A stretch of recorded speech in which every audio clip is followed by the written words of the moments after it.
एक दिन गौतम बुद्ध को मिलने के लिए एक व्यक्ति आया था।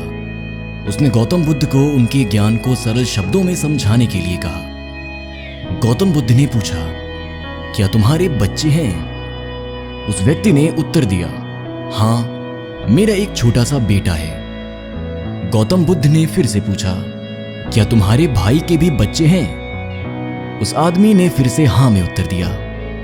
गौतम बुद्ध ने फिर से पूछा, क्या तुम्हारे आसपास जो रहते हैं उनके भी बच्चे हैं? उस आदमी ने फिर से हाँ में उत्तर दिया।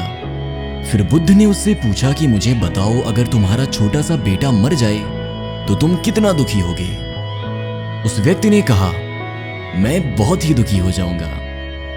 मैं ये सोचना भी नहीं चाहता कि मेरा पुत्र मेरे साथ नहीं है। मेरी पूरी दुनिया टूट के बिखर जाएगी। फिर बुद्ध कहते हैं, अगर तुम्हारे भाई का पुत्र मर जाता है तो तुम्हें कितना दुख होगा?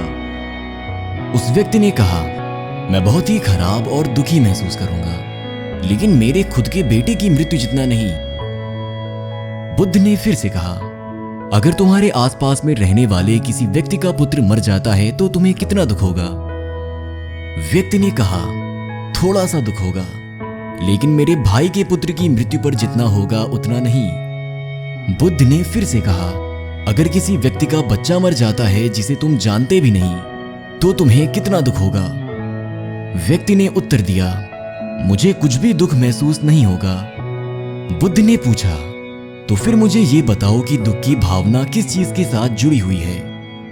कुछ देर सोचने के बाद वह व्यक्ति बोला, दुख की तीव्रता इस पर आधारित है कि मैं किसे कितनी हद तक अपना मानता हूं। बुद्ध ने कहा, बहुत सही। जब तुम अपने बेटे को समंदर के किनारे ले जाते हो तो क्या वो वहां रेत का किला बनाता है? हाँ, व्यक्ति ने उत्तर दिया। व्यक्ति ने कहा, वो वहां रेत का किला बनाकर बहुत खेलता है। बुद्ध ने पूछा, क्या जब समुद्र की लहरें रेत के किले को गिरा देती हैं तो क्या तुम्हारा बेटा रोता है? व्यक्ति ने कहा, हाँ। बुद्ध ने फिर पूछा, क्या तुम भी रोते हो? उस व्यक्ति ने उत्तर दिया, नहीं, मैं नहीं रोता।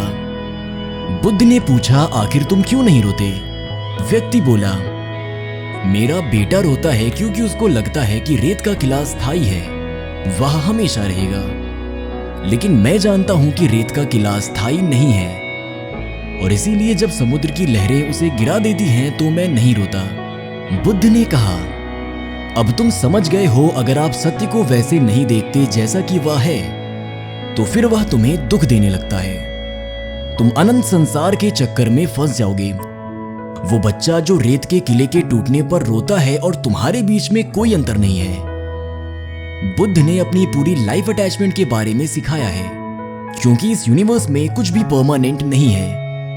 अगर आप किसी चीज से या किसी इंसान से अटैच्ड हो जाते हो तो जब वो चीज या इंसान नहीं होगा तो तुम खुद को बेसहारा और दुख में पाओगे, जो कि एक कठिन परिस्थिति होती है, क्योंकि तुम भूल जाते हो कि सभी चीजें अस्थायी हैं। यही माइंड का इल्यूजन है जो हमें सत्य से दूर कर देता है। यही वो सीक्रेट था जो गौतम बुद्ध जानते थे। यही था वो परम ज्ञान जो गौतम बुद्ध ने पाया था, और अपने माइंड के परे होकर वह बुद्ध बने थे। This is Buddha teachings.